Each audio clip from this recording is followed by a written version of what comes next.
우리 기자분들께서 제 이 옷깃에 있는 I love 도봉하고 여기 안경 마스코트를 끼우고 있는데 굉장히 궁금해 하실 겁니다. 이 I love 도봉은 우리 당의 청년 국회의원인 김재섭 의원이 지역구가 도봉인데, 김재섭 의원이 늘 차고 다니는 것을 제가 오늘 하루 빌려서 이렇게 옷깃에 꽂았고요. 여기 이 안경 모양은 대구 북구가 대한민국 안경 특구로 지정이 되어 있습니다. 그런데 그 지역구 국회의원인 우재준 의원이 차고 다니는 것을 제가 하루 빌려서 홍보차 이렇게 제가 옷깃에 넣었다는 말씀을 드리겠습니다. 그래서 도봉구와 대구 북구를 꼭 좀 기억해 주시기를 부탁드리겠습니다. 어제 그 이사의 주주에 대한 충실 의무를 신설하는 내용의 상법 개정안이 부결되었습니다. 우리 당은 이 재벌 즉 대주주의 행포를 막고 또 소액주주 즉 개미 투자자들을 보호하기 위해서 당론으로 자본시장법 개정안을 발의를 했습니다. 그런데 이 상법 개정안은 상장기업뿐만 아니라 비상장기업을 전부 규율하는 내용이기 때문에 지나치게 규제가 강화된다. 그런 차원에서 반대를 한 것이고, 우리 당은 이 상장기업의 M&A나 또 물적 분할 시에 대주주의 이익을 막고 소액주주들을 보호하기 위해서 자본시장법 개정안을 발의해 놓은 상태입니다. 상법 개정안이 부결되었기 때문에 이 자본시장법 개정안이 통과될 수 있도록 민주당과의 협의에 적극 나서겠습니다. 이 자본시장법 개정안만 통과돼도 개미 투자자들을 두텁게 보호할 수가 있습니다. 어제 감사원은 문재인 정부 시절 주택, 소득, 고용 통계가 임기 내내 조직적이고 악의적으로 조작되었다는 감사 결과를 발표했습니다. 민주당 문재인 정권의 국기 문란 범죄에 국민은 충격을 넘어 분노를 느끼고 있습니다. 감사원이 확인한 집값 관련 통계 조작 사례만 무려 102건에 달합니다. 청와대에서 국토부, 부동산원으로 이어지는 부동산 통계 왜곡은 협조하지 않으면 조직과 예산을 날려버리겠다. 민주당 정책과 맞지 않으니 사표를 내라라는 노골적인 협박 속에서 자행되었습니다. 심지어 이 협박으로도 부족하자 부동산원은 표본 가격을 조작하거나 전체 표본을 통째로 바꾸는 지경에 이르렀습니다. 그뿐만이 아닙니다. 민주당 문재인 정부의 대표 정책인 소득주도 성장의 실패를 은폐하기 위한 조작도 드러났습니다.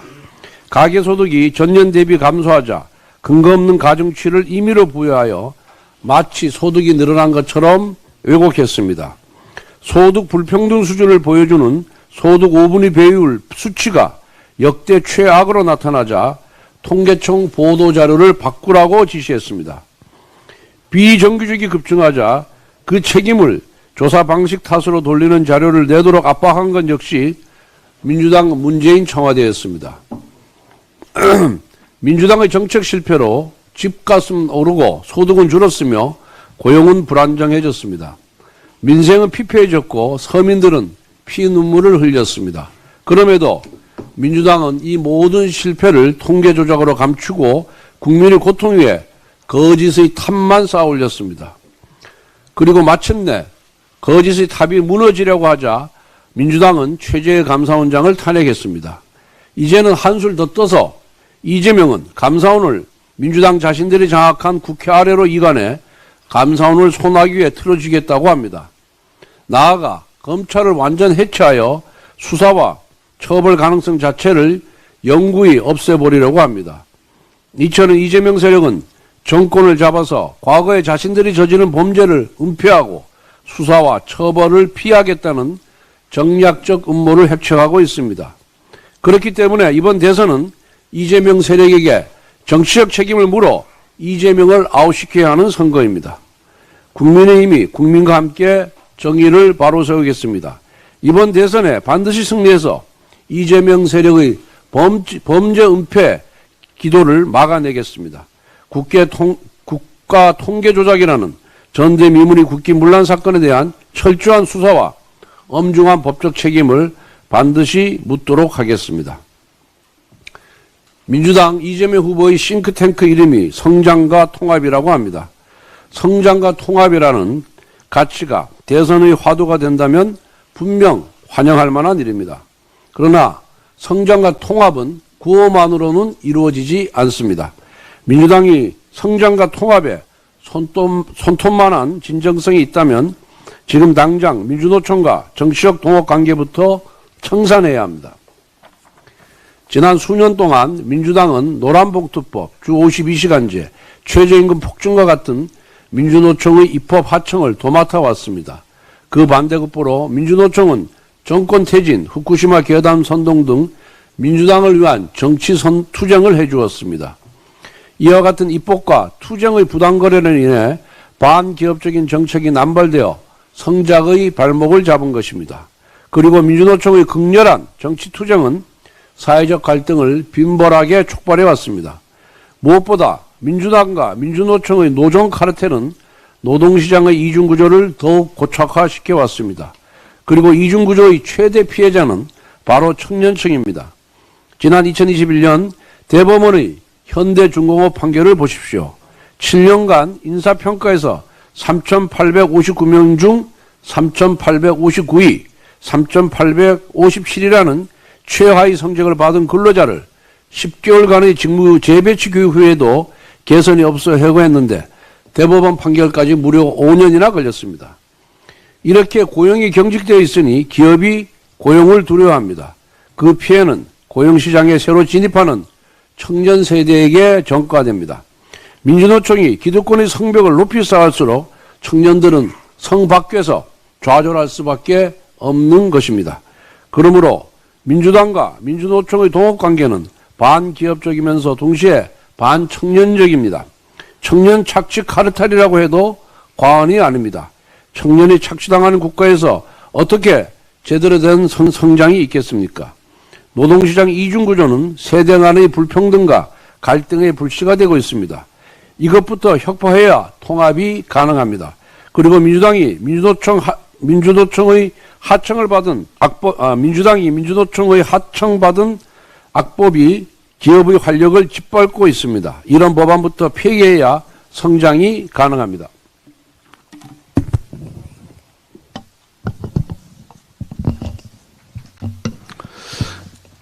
민주당과 조국혁신당의 6.3 대선에 대한 입장에 대해서 한 말씀 드리겠습니다.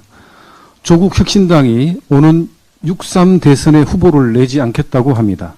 지난 2일 전남 담양군수 재선거에서 첫 자치단체장을 배출하며 정치적 존재감을 드러낸 후에 결정이라 많은 국민들이 의아해하고 있습니다. 가장 큰 정치 이벤트인 대선에서 스스로 후보를 포기한 이유가 무엇인지 관심이 쏠리고 있습니다. 그런데 알고 보니 조국혁신당이 교섭단체 요건을 완화하는 조건으로 대선 후보를 내지 않는 것으로 민주당과 은밀한 정치 거래를 한 것이 아니냐는 의혹이 제기되고 있습니다. 만약 민주당이 조국혁신당에 대선 후보를 내지 않으면 교섭단체를 만들어주겠다고 제안한 사실이 확인된다면 이는 사실상 공직선거법 제232조에 규정한 후보자에 대한 매수 및 이해 유도죄에 해당할 것입니다. 물론 조국혁신당 측은 실제 후보 등록 자체가 없었기 때문에 법적으로 후보 매수는 아니라고 주장하겠지만 국민의 눈에는 사실상 민주당이 조국혁신당 후보와 엄밀한 거래가 있었던 것은 아닌지 의심할 수밖에 없을 것입니다. 조국혁신당이 교섭단체 구성에 집착하는 이유는 분명합니다. 교섭단체가 되면 중앙선관위로부터 추가로 국고보조금을 지원받을 수 있고 국회 사무처로부터 사무실 공간과 각종 인력 및 예산 지원 그리고 국회 운영상의 다양한 권한을 부여받기 때문입니다. 그러나 국회가 교섭단체 요건을 20석 이상으로 규정한 것은 단순한 숫자의 문제가 아닙니다. 현재 국회에는 17개의 상임위원회가 존재하고 교섭단체는 각 상임위에 최소 1명 이상의 의원을 배정할 수 있어야 하기 때문에 이 기준이 설정된 것입니다. 만약 교섭단체 요건이 조국 혁신당 기준으로 하향 조정된다면 교섭단체 정당이 일부 상임위원회에서는 의원을 배치하지 못하는 비정상적인 상황이 발생하는 것입니다. 민주당과 조국혁신당에 촉구합니다. 국민앞에 모든 정치적 합의 과정을 투명하게 공개하고 이번 엄밀한 정치 거래 의혹에 대해 명확히 해명하십시오. 또한 민주당은 조국혁신당이 대선 후보를 내지 않기를 바란다면 공개적인 합당 절차라는 방식으로 접근하는 것이 국민에 대한 최소한의 도리일 것입니다. 정치적 꼼수로 국회 운영 원칙을 훼손하고 국민의 신뢰를 저버리는 일이 반복되어서는 안 될 것입니다. 민주당의 지역화폐 발행 주장 관련입니다. 민주당의 지역화폐에 대한 눈먼 집착이 다시 시작되었습니다. 어제 민주당은 지역화폐 발행이야말로 가장 적은 예산으로 가장 큰 효과를 낼 수 있는 정책이라며 추경으로 그 발행 규모를 더 키우겠다고 발언했습니다. 지역화폐는 학계에 의해 실효성이 없음은 이미 검증되었습니다. 지역화폐 발행으로 2,260억 원의 경제적 순손실이 발생했다고 조사된 바 있고 지역화폐 같은 현금 살포 형식의 이전 지출의 재정 성수는 0.2에 불과합니다. 정부가 직접 재화를 사는 정부 소비가 0.85, 도로와 건물을 짓는 데 쓰는 정부 투자가 0.64인데 비해서 효율이 가장 떨어지는 수단인 것도 많은 국민께서 알고 계십니다. 조선비저의 보도에 따르면 의정부 시의 지역화폐를 876억을 뿌렸더니 학원비로 218억이 소진되었습니다. 지역화폐가 보건의료, 사교육비 등 고액 사용처에 집중되는 경향을 보여 소상공인 자영업자에게 실질적으로 도움이 되지 않는 것으로 분석된 이유입니다. 무엇보다 중요한 것은 국민 여론의 과반 이상이 지역화폐에 대해 반대하고 있다는 것입니다. 지난 2월 한국갤럽의 조사한 바에 따르면 지역화폐를 통한 민생회복 소비 쿠폰 지급에 찬성하는 입장은 34%였던 반면에 이를 반대하는 여론은 과반이 넘는 55%를 기록했습니다. 또한 지난 4월 같은 한국갤럽의 여론조사에서도 지급해서는 안 된다가 57%, 지급해야 한다가 37%로 20포인트나 많았습니다. 민주당에 당부드립니다. 지금은 정파의 탐욕과 강성 지지층만 바라보는 편협한 추경보다 피해를 입은 이재민, 힘들어하는 소상공인과 소외계층, 국민의 고통과 미래세대의 아픔을 함께 생각해 신속하고 필수적인 관점에서 추경 심사에 나서야 할 것입니다. 민주당의 협조를 당부드립니다.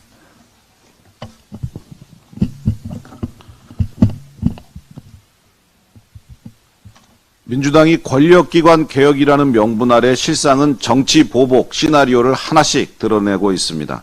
최근 민주당은 권력기관 개혁을 추진키로 하면서 그 대상으로 검찰과 감사원을 구체적으로 적시했습니다. 먼저 검찰은 수사권을 떼어내 공소청으로 전락시키고 공수처 권한을 대폭 강화하겠다고 합니다. 그러면서 상호 견제 필요성과 권력 남용 우려 때문이라고 합니다. 그동안 거대 의석을 무기로 입법 폭거와 줄탄핵을 일삼아온 세력이 상호 견제와 권력 남용 우려를 주장하니 지나가는 소도 웃을 일입니다.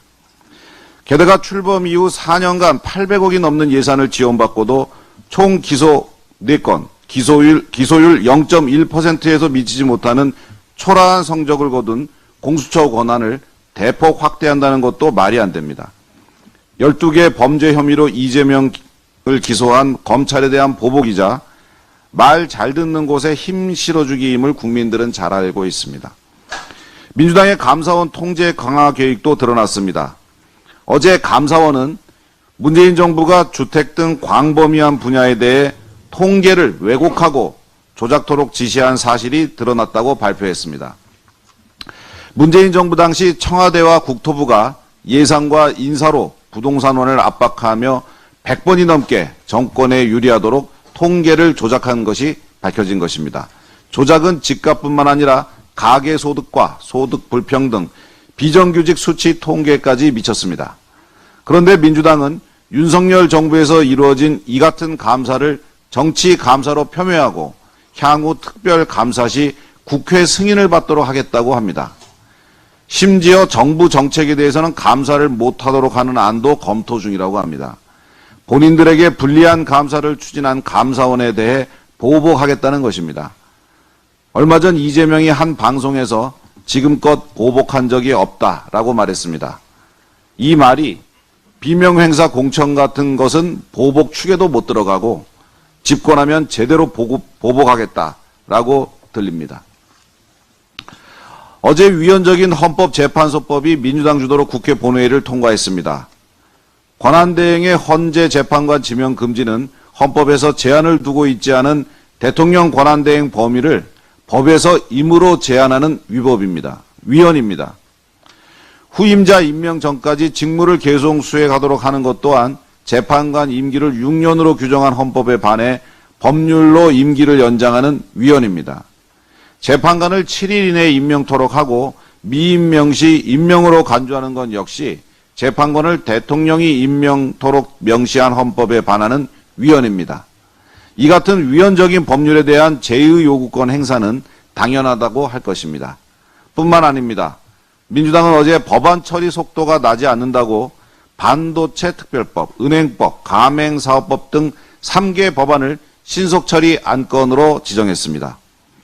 처리에 최장 330일이 소요된다는 것을 알면서도 단지 우리 당을 압박할 목적으로 지정한 것입니다. 이견을 협의하기는커녕 다수의 힘을 앞세워 패스트트랙 제도의 본질을 훼손하고 무의미한 정쟁만 야기합니다. 우리 국민의힘은 주 52시간제 예외 적용 없는 반도체 특별법, 금융시장 자율성과 유연성을 침해할 우려가 있는 은행법, 가맹사업 시장 질서를 교란시키는 가맹사업법 개정안에 동의할 수 없습니다. 민주당은 민생 혼란만 야기하는 법안 강행을 즉각 멈추십시오. 민주당이 한덕수 권한대행을 향해 연일 십자포화를 퍼붓고 있습니다. 미국과의 관세 협상 준비에 여념이 없는 한덕수 권한대행 등 정부 인사를 향해 저주와 조롱의 발언을 쏟아내고 있습니다.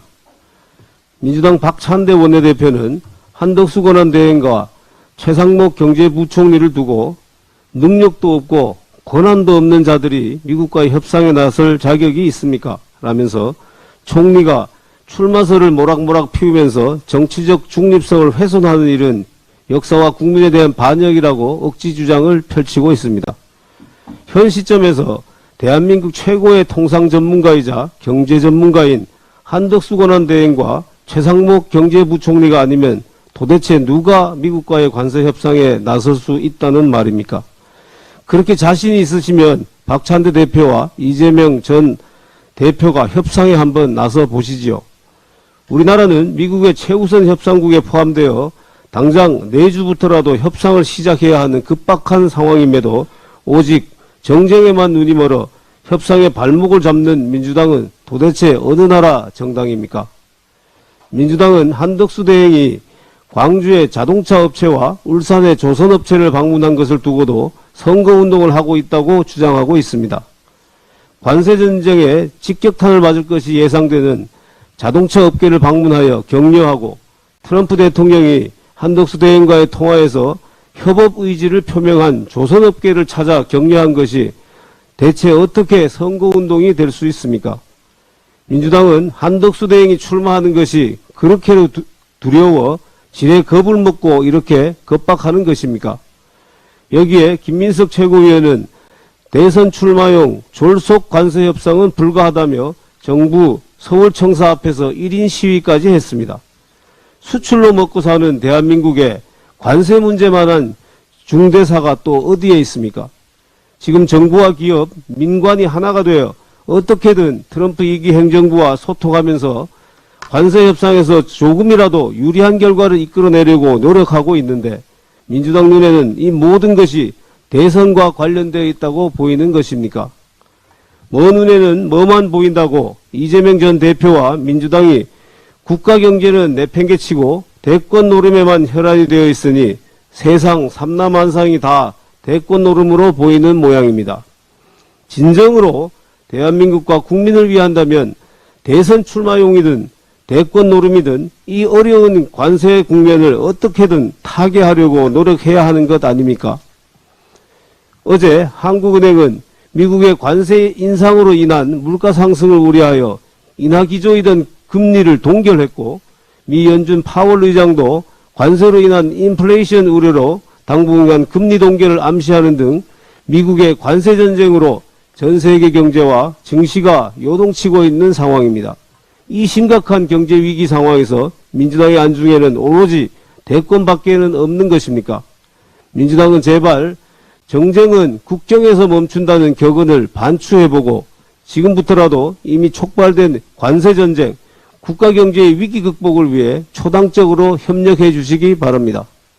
이상입니다.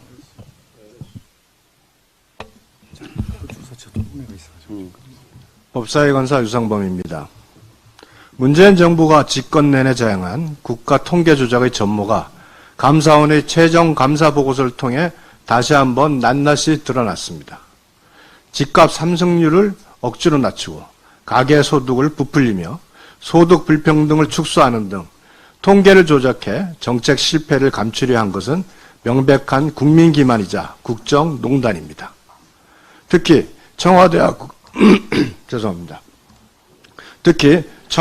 국토부가 직접 통계 작성 기관에 100차례나 넘는 조작 지시를 내리고 조직과 예산을 날려버리겠다는 협박까지 가한 사실은 충격적입니다. 만약 집값 통계를 조작한 결과로 국민이 재건축 부담금을 과도하게 납부하게 됐다면 이는 형사적 책임과 민사적 배상 책임을 져야 할 중대범죄입니다. 통계청 내부에서조차 산식과 기준을 바꿔 수치를 조작했고 청와대는 이조차 만족하지 못해 원자료까지 가져오게 하며 자신들에게 좋은 통계를 만들어내라고 강요했습니다. 그리고 그 결과 문재인 전 대통령은 긍정적 효과가 90%라며 실패한 정책을 자화자찬하기까지 했습니다. 현재 김수현, 김상조 전 청와대 정책실장, 김현미 전 국토부 장관 등 문재인 정부 최고위직 공무원 등 10여 명이 통계법 위반과 직권남용 등의 혐의로 재판을 받고 있습니다. 그러나 문재인 전 대통령은 문 정부의 황당한 통계 조작 범죄가 만천하에 드러났음에도 오늘날까지 단 한마디의 사과도 없이 침묵으로 일관하고 있습니다. 문재인 대통령이 묵인 없이 장기간 조직적인 통계 조작이 일어날 수 없었다는 것은 삼척동자도 다 아는 명백한 사실입니다. 통계는 정책의 나침판이자 국민과의 신뢰 계약입니다. 국가 통계를 정권의 홍보수단으로 전락시키고 헌법 질서를 유린한 자들은 예외 없이 법적 책임을 묻고 단호히 단죄되어야 합니다. 검찰은 즉각 문재인 전 대통령에 대한 수사에 착수해야 합니다. 권력이 국가 기능을 유린하는 일이 두 번 다시 반복되지 않도록 단죄의 기준을 분명히 세워야 합니다. 국가 통계를 권력 유지 수단으로만 삼은 자에게 전직 대통령이라 해서 관용을 베풀 이유는 전혀 없습니다.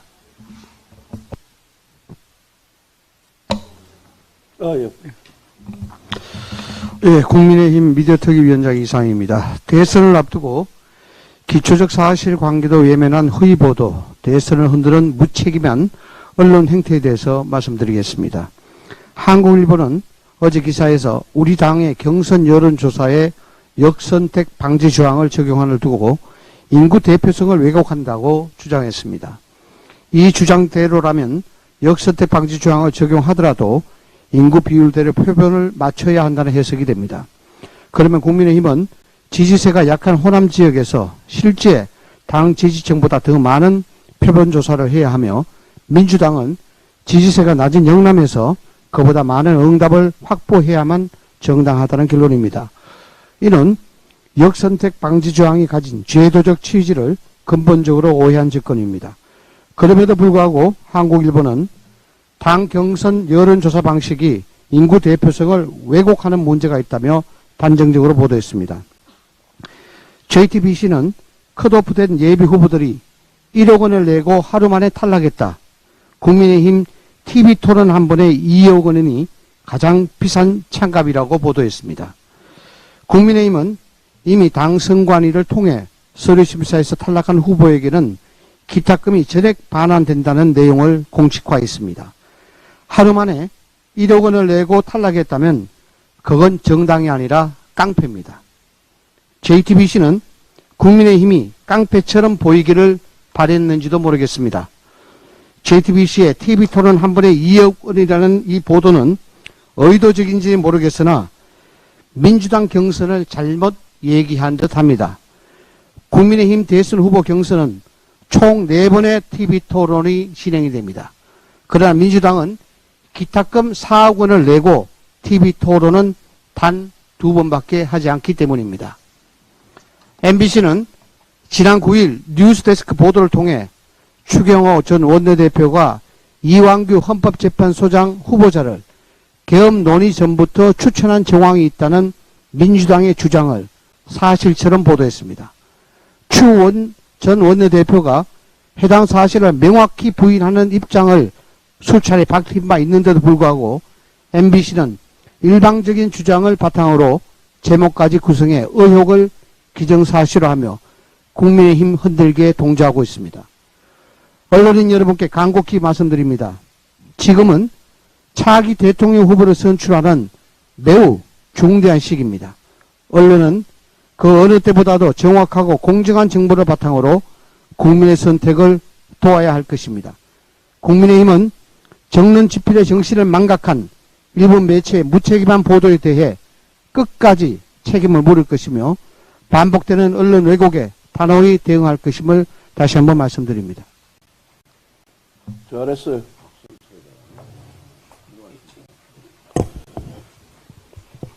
오늘 여기 언론인들이 많이 나와 계시는데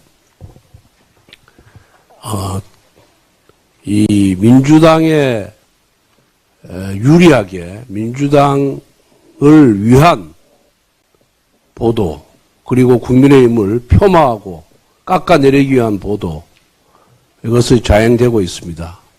제가 특정 언론사 이름은 오늘은 얘기하지 않겠습니다. 그런데 계속해서 이러한 식의 보도가 계속되면은 그 특정 언론사에 대해서는 비상한 조치도 취할 수 있다는 말씀을 드립니다. 공정 보도하고 균형적인 보도를 해주시기 바랍니다. 우리 당을 비판하는 건 좋습니다만은 같은 내용에 대해서 민주당도 함께 좀 비판해 주시기 바랍니다.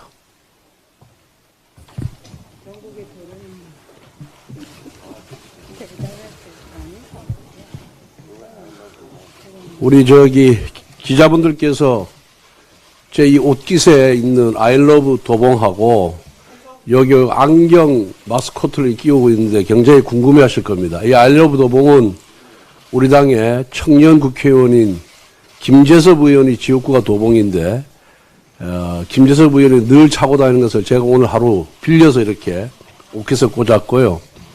여기 이 안경 모양은 대구 북구가 대한민국 안경 특구로 지정이 되어 있습니다. 그런데 그 지역구 국회의원인 우재준 의원이 차고 다니는 것을 제가 하루 빌려서 홍보차 이렇게 제가 옷깃에 넣었다는 말씀을 드리겠습니다. 그래서 도봉구와 대구 북구를 꼭 좀 기억해 주시기를 부탁드리겠습니다. 어제 그 이사의 주주에 대한 충실 의무를 신설하는 내용의 상법 개정안이 부결되었습니다. 우리 당은 이 재벌 즉 대주주의 행포를 막고 또 소액주주 즉 개미 투자자들을 보호하기 위해서 당론으로 자본시장법 개정안을 발의를 했습니다. 그런데 이 상법 개정안은 상장기업뿐만 아니라 비상장기업을 전부 규율하는 내용이기 때문에 지나치게 규제가 강화된다. 그런 차원에서 반대를 한 것이고 우리 당은 이 상장기업의 M&A나 또 물적 분할 시에 대주주의 이익을 막고 소액주주들을 보호하기 위해서 자본시장법 개정안을 발의해 놓은 상태입니다.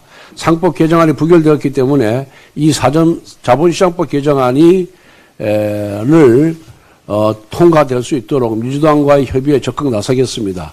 이 자본시장법 개정안만 통과돼도 개미 투자자들을 두텁게 보호할 수가 있습니다. 어제 감사원은 문재인 정부 시절 주택, 소득, 고용 통계가 임기 내내 조직적이고 악의적으로 조작되었다는 감사 결과를 발표했습니다. 민주당 문재인 정권의 국기 문란 범죄에 국민은 충격을 넘어 분노를 느끼고 있습니다. 감사원이 확인한 집값 관련 통계 조작 사례만 무려 102건에 달합니다. 청와대에서 국토부, 부동산원으로 이어지는 부동산 통계 왜곡은 협조하지 않으면 조직과 예산을 날려버리겠다. 민주당 정책과 맞지 않으니 사표를 내라라는 노골적인 협박 속에서 자행되었습니다. 심지어 이 협박으로도 부족하자 부동산원은 표본 가격을 조작하거나 전체 표본을 통째로 바꾸는 지경에 이르렀습니다. 그뿐만이 아닙니다. 민주당 문재인 정부의 대표 정책인 소득주도 성장의 실패를 은폐하기 위한 조작도 드러났습니다. 가계소득이 전년 대비 감소하자 근거 없는 가중치를 임의로 부여하여 마치 소득이 늘어난 것처럼 왜곡했습니다. 소득 불평등 수준을 보여주는 소득 5분위 배율 수치가 역대 최악으로 나타나자 통계청 보도자료를 바꾸라고 지시했습니다. 비정규직이 급증하자 그 책임을 조사 방식 탓으로 돌리는 자료를 내도록 압박한 건 역시 민주당 문재인 청와대였습니다. 민주당의 정책 실패로 집값은 오르고 소득은 줄었으며 고용은 불안정해졌습니다. 민생은 피폐해졌고 서민들은 피눈물을 흘렸습니다. 그럼에도 민주당은 이 모든 실패를 통계 조작으로 감추고 국민의 고통 위에 거짓의 탑만 쌓아 올렸습니다.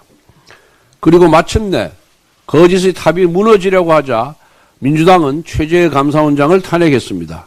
이제는 한술 더 떠서 이재명은 감사원을 민주당 자신들이 장악한 국회 아래로 이관해 감사원을 소나기 위에 틀어주겠다고 합니다.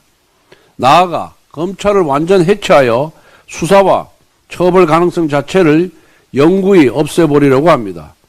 이처럼 이재명 세력은 정권을 잡아서 과거에 자신들이 저지른 범죄를 은폐하고 수사와 처벌을 피하겠다는 정략적 음모를 핵척하고 있습니다.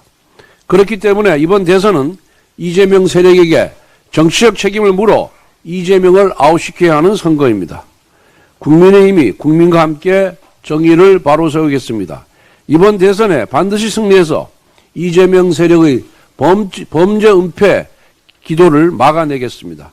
국가 통계 조작이라는 전대미문의 국기 문란 사건에 대한 철저한 수사와 엄중한 법적 책임을 반드시 묻도록 하겠습니다. 민주당 이재명 후보의 싱크탱크 이름이 성장과 통합이라고 합니다. 성장과 통합이라는 가치가 대선의 화두가 된다면 분명 환영할 만한 일입니다. 그러나 성장과 통합은 구호만으로는 이루어지지 않습니다. 민주당이 성장과 통합에 손톱만한 진정성이 있다면 지금 당장 민주노총과 정치적 동업 관계부터 청산해야 합니다. 지난 수년 동안 민주당은 노란봉투법, 주 52시간제, 최저임금 폭증과 같은 민주노총의 입법 하청을 도맡아 왔습니다. 그 반대급부로 민주노총은 정권 퇴진, 후쿠시마 괴담 선동 등 민주당을 위한 정치 투쟁을 해주었습니다. 이와 같은 입법과 투쟁의 부당거래로 인해 반기업적인 정책이 남발되어 성작의 발목을 잡은 것입니다. 그리고 민주노총의 극렬한 정치 투쟁은 사회적 갈등을 빈번하게 촉발해 왔습니다. 무엇보다 민주당과 민주노총의 노정 카르텔은 노동시장의 이중구조를 더욱 고착화시켜 왔습니다. 그리고 이중구조의 최대 피해자는 바로 청년층입니다. 지난 2021년 대법원의 현대중공업 판결을 보십시오. 7년간 인사평가에서 3,859명 중 3,859위, 3,857이라는 최하위 성적을 받은 근로자를 10개월간의 직무 재배치 교육 후에도 개선이 없어 해고했는데 대법원 판결까지 무려 5년이나 걸렸습니다. 이렇게 고용이 경직되어 있으니 기업이 고용을 두려워합니다. 그 피해는 고용시장에 새로 진입하는 청년 세대에게 전가됩니다. 민주노총이 기득권의 성벽을 높이 쌓을수록 청년들은 성 밖에서 좌절할 수밖에 없는 것입니다. 그러므로 민주당과 민주노총의 동업관계는 반기업적이면서 동시에 반청년적입니다. 청년 착취 카르텔이라고 해도 과언이 아닙니다. 청년이 착취당하는 국가에서 어떻게 제대로 된 성장이 있겠습니까? 노동시장 이중구조는 세대 간의 불평등과 갈등의 불씨가 되고 있습니다. 이것부터 혁파해야 통합이 가능합니다.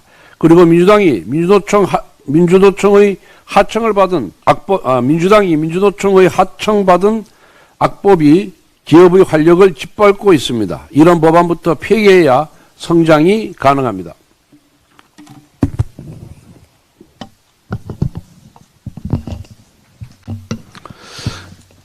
민주당과 조국혁신당의 6.3 대선에 대한 입장에 대해서 한 말씀 드리겠습니다.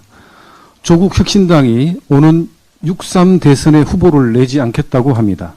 지난 2일 전남 담양군수 재선거에서 첫 자치단체장을 배출하며 정치적 존재감을 드러낸 후에 결정이라 많은 국민들이 의아해하고 있습니다.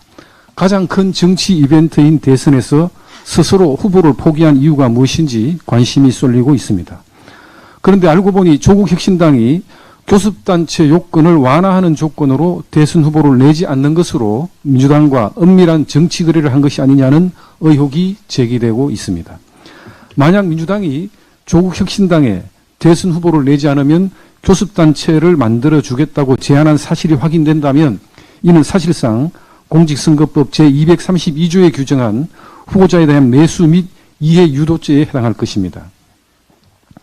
물론 조국혁신당 측은 실제 후보 등록 자체가 없었기 때문에 법적으로 후보 매수는 아니라고 주장하겠지만 국민의 눈에는 사실상 민주당이 조국혁신당 후보와 엄밀한 거래가 있었던 것은 아닌지 의심할 수밖에 없을 것입니다.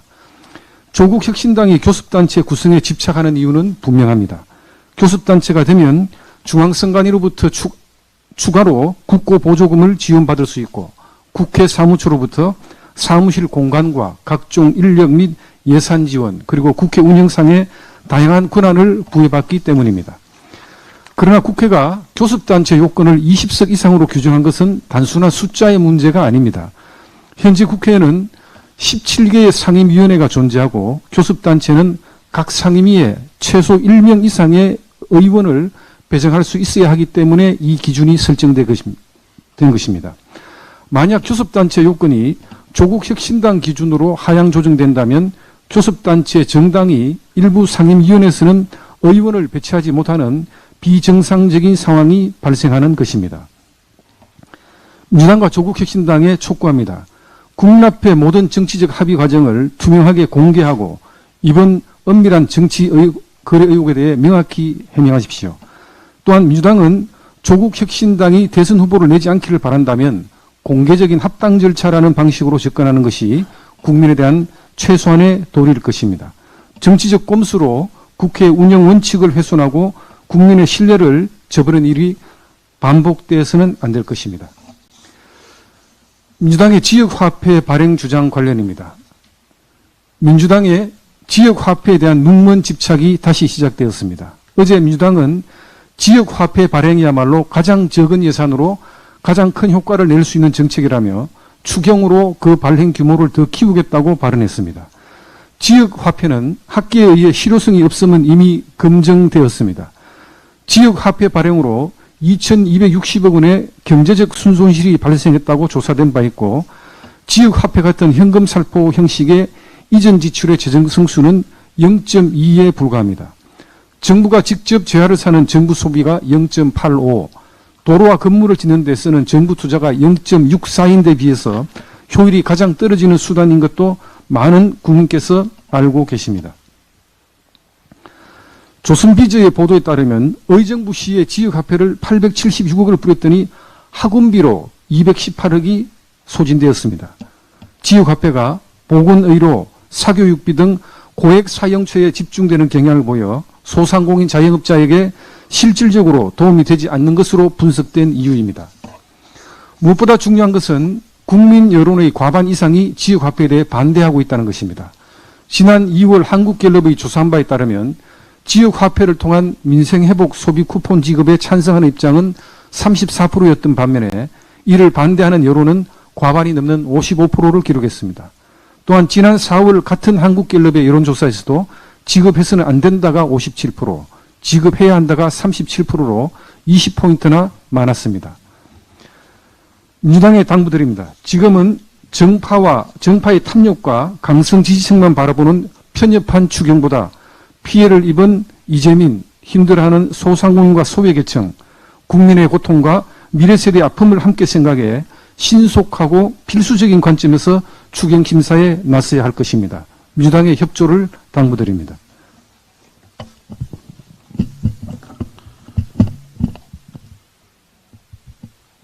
민주당이 권력기관 개혁이라는 명분 아래 실상은 정치 보복 시나리오를 하나씩 드러내고 있습니다.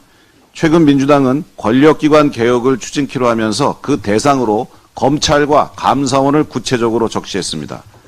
먼저 검찰은 수사권을 떼어내 공소청으로 전락시키고 공수처 권한을 대폭 강화하겠다고 합니다. 그러면서 상호 견제 필요성과 권력 남용 우려 때문이라고 합니다. 그동안 거대 의석을 무기로 입법 폭거와 줄탄핵을 일삼아온 세력이 상호 견제와 권력 남용 우려를 주장하니 지나가는 소도 웃을 일입니다. 게다가 출범 이후 4년간 800억이 넘는 예산을 지원받고도 총 기소 4건, 기소율 0.1%에서 미치지 못하는 초라한 성적을 거둔 공수처 권한을 대폭 확대한다는 것도 말이 안 됩니다. 12개 범죄 혐의로 이재명을 기소한 검찰에 대한 보복이자 말 잘 듣는 곳에 힘 실어주기임을 국민들은 잘 알고 있습니다. 민주당의 감사원 통제 강화 계획도 드러났습니다. 어제 감사원은 문재인 정부가 주택 등 광범위한 분야에 대해 통계를 왜곡하고 조작토록 지시한 사실이 드러났다고 발표했습니다. 문재인 정부 당시 청와대와 국토부가 예산과 인사로 부동산원을 압박하며 100번이 넘게 정권에 유리하도록 통계를 조작한 것이 밝혀진 것입니다. 조작은 집값뿐만 아니라 가계소득과 소득 불평등, 비정규직 수치 통계까지 미쳤습니다. 그런데 민주당은 윤석열 정부에서 이루어진 이 같은 감사를 정치 감사로 폄훼하고 향후 특별 감사 시 국회 승인을 받도록 하겠다고 합니다. 심지어 정부 정책에 대해서는 감사를 못하도록 하는 안도 검토 중이라고 합니다. 본인들에게 불리한 감사를 추진한 감사원에 대해 보복하겠다는 것입니다. 얼마 전 이재명이 한 방송에서 지금껏 보복한 적이 없다라고 말했습니다. 이 말이 비명행사 공천 같은 것은 보복 축에도 못 들어가고 집권하면 제대로 보복하겠다라고 들립니다. 어제 위헌적인 헌법재판소법이 민주당 주도로 국회 본회의를 통과했습니다. 권한대행의 헌재 재판관 지명 금지는 헌법에서 제한을 두고 있지 않은 대통령 권한대행 범위를 법에서 임의로 제한하는 위헌입니다. 후임자 임명 전까지 직무를 계속 수행하도록 하는 것 또한 재판관 임기를 6년으로 규정한 헌법에 반해 법률로 임기를 연장하는 위헌입니다. 재판관을 7일 이내에 임명토록 하고 미임명 시 임명으로 간주하는 건 역시 재판관을 대통령이 임명토록 명시한 헌법에 반하는 위헌입니다. 이 같은 위헌적인 법률에 대한 제의 요구권 행사는 당연하다고 할 것입니다. 뿐만 아닙니다. 민주당은 어제 법안 처리 속도가 나지 않는다고 반도체 특별법, 은행법, 가맹사업법 등 3개 법안을 신속 처리 안건으로 지정했습니다. 처리에 최장 330일이 소요된다는 것을 알면서도 단지 우리 당을 압박할 목적으로 지정한 것입니다. 이견을 협의하기는커녕 다수의 힘을 앞세워 패스트트랙 제도의 본질을 훼손하고 무의미한 정쟁만 야기합니다. 우리 국민의힘은 주 52시간제 예외 적용 없는 반도체 특별법, 금융시장 자율성과 유연성을 침해할 우려가 있는 은행법, 가맹사업 시장 질서를 교란시키는 가맹사업법 개정안에 동의할 수 없습니다. 민주당은 민생 혼란만 야기하는 법안 강행을 즉각 멈추십시오. 민주당이 한덕수 권한대행을 향해 연일 십자포화를 퍼붓고 있습니다. 미국과의 관세 협상 준비에 여념이 없는 한덕수 권한대행 등 정부 인사를 향해 저주와 조롱의 발언을 쏟아내고 있습니다. 민주당 박찬대 원내대표는 한덕수 권한대행과 최상목 경제부총리를 두고 능력도 없고 권한도 없는 자들이 미국과의 협상에 나설 자격이 있습니까? 라면서 총리가 출마설을 모락모락 피우면서 정치적 중립성을 훼손하는 일은 역사와 국민에 대한 반역이라고 억지 주장을 펼치고 있습니다. 현 시점에서 대한민국 최고의 통상 전문가이자 경제 전문가인 한덕수 권한대행과 최상목 경제부총리가 아니면 도대체 누가 미국과의 관세 협상에 나설 수 있다는 말입니까? 그렇게 자신이 있으시면 박찬대 대표와 이재명 전 대표가 협상에 한번 나서 보시지요.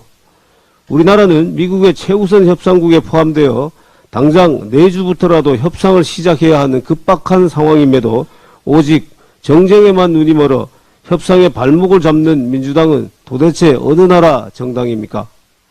민주당은 한덕수 대행이 광주의 자동차 업체와 울산의 조선업체를 방문한 것을 두고도 선거운동을 하고 있다고 주장하고 있습니다. 관세전쟁에 직격탄을 맞을 것이 예상되는 자동차 업계를 방문하여 격려하고 트럼프 대통령이 한덕수 대행과의 통화에서 협업 의지를 표명한 조선업계를 찾아 격려한 것이 대체 어떻게 선거운동이 될 수 있습니까?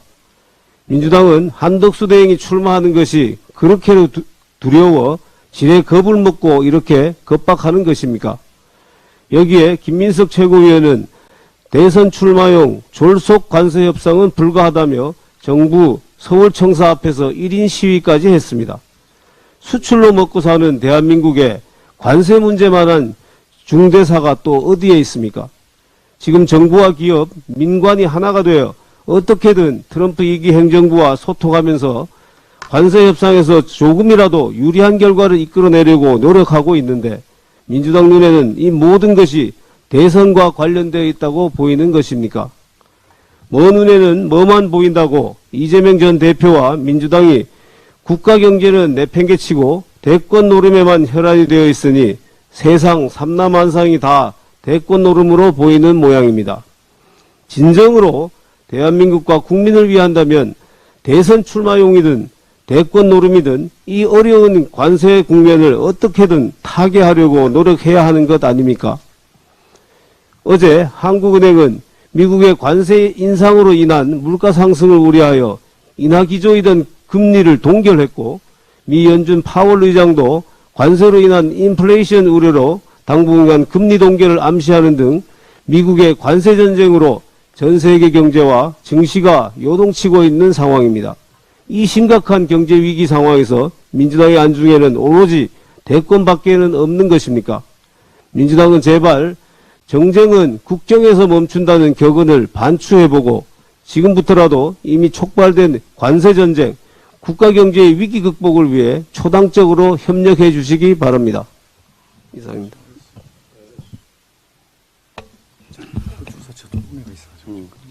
법사위 권사 유상범입니다.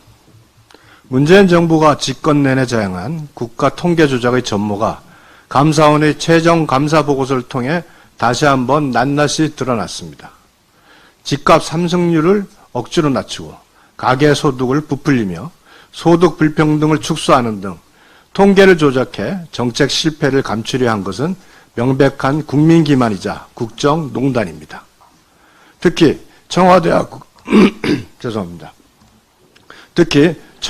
국토부가 직접 통계 작성 기관에 100차례나 넘는 조작 지시를 내리고 조직과 예산을 날려버리겠다는 협박까지 가한 사실은 충격적입니다. 만약 집값 통계를 조작한 결과로 국민이 재건축 부담금을 과도하게 납부하게 됐다면 이는 형사적 책임과 민사적 배상 책임을 져야 할 중대범죄입니다. 통계청 내부에서조차 산식과 기준을 바꿔 수치를 조작했고 청와대는 이조차 만족하지 못해 원자료까지 가져오게 하며 자신들에게 좋은 통계를 만들어내라고 강요했습니다. 그리고 그 결과 문재인 전 대통령은 긍정적 효과가 90%라며 실패한 정책을 자화자찬하기까지 했습니다.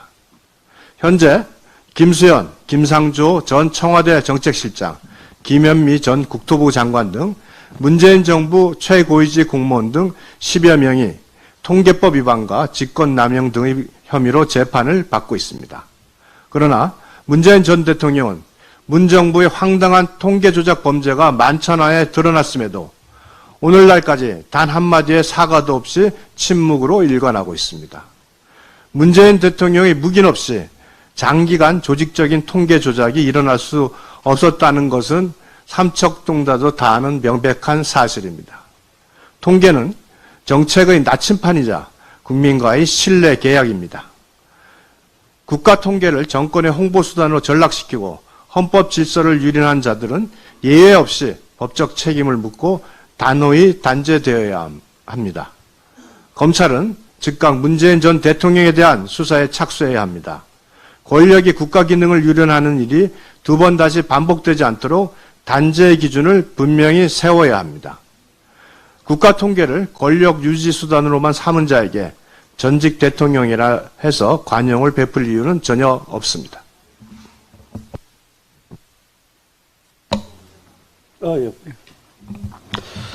예, 국민의힘 미디어특위위원장 이상입니다. 대선을 앞두고 기초적 사실관계도 외면한 허위보도, 대선을 흔드는 무책임한 언론 행태에 대해서 말씀드리겠습니다.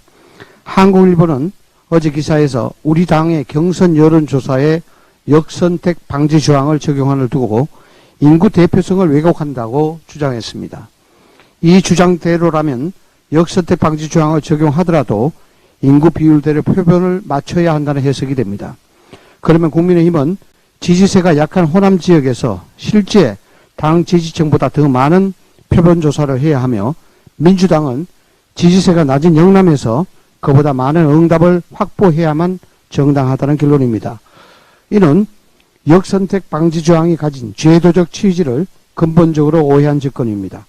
그럼에도 불구하고 한국일보는 당 경선 여론조사 방식이 인구 대표성을 왜곡하는 문제가 있다며 단정적으로 보도했습니다. JTBC는 컷오프된 예비 후보들이 1억 원을 내고 하루 만에 탈락했다. 국민의힘 TV토론 한 번에 2억 원이니 가장 비싼 찬값이라고 보도했습니다. 국민의힘은 이미 당 선관위를 통해 서류심사에서 탈락한 후보에게는 기탁금이 전액 반환된다는 내용을 공식화했습니다. 하루 만에 1억 원을 내고 탈락했다면 그건 정당이 아니라 깡패입니다. JTBC는 국민의힘이 깡패처럼 보이기를 바랬는지도 모르겠습니다. JTBC의 TV토론 한 번에 2억 원이라는 이 보도는 의도적인지 모르겠으나 민주당 경선을 잘못 얘기한 듯합니다. 국민의힘 대선 후보 경선은 총 4번의 TV토론이 진행이 됩니다. 그러나 민주당은 기탁금 4억 원을 내고 TV토론은 단 2번밖에 하지 않기 때문입니다. MBC는 지난 9일 뉴스데스크 보도를 통해 추경호 전 원내대표가 이완규 헌법재판소장 후보자를 계엄 논의 전부터 추천한 정황이 있다는 민주당의 주장을 사실처럼 보도했습니다. 추 전 원내대표가 해당 사실을 명확히 부인하는 입장을 수차례 밝힌 바 있는데도 불구하고 MBC는 일방적인 주장을 바탕으로 제목까지 구성해 의혹을 기정사실화하며 국민의힘 흔들기에 동조하고 있습니다. 언론인 여러분께 간곡히 말씀드립니다. 지금은 차기 대통령 후보를 선출하는 매우 중대한 시기입니다. 언론은 그 어느 때보다도 정확하고 공정한 정보를 바탕으로 국민의 선택을 도와야 할 것입니다. 국민의힘은 정론 집필의 정신을 망각한 일본 매체의 무책임한 보도에 대해 끝까지 책임을 물을 것이며 반복되는 언론 왜곡에 단호히 대응할 것임을 다시 한번 말씀드립니다. 잘했어요.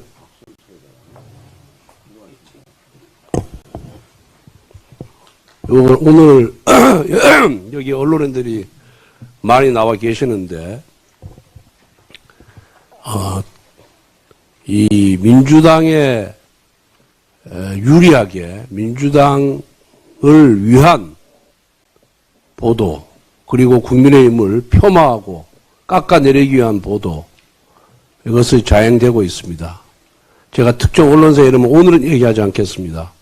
그런데 계속해서 이러한 식의 보도가 계속되면은 그 특정 언론사에 대해서는 비상한 조치도 취할 수 있다는 말씀을 드립니다. 공정 보도하고 균형적인 보도를 해주시기 바랍니다.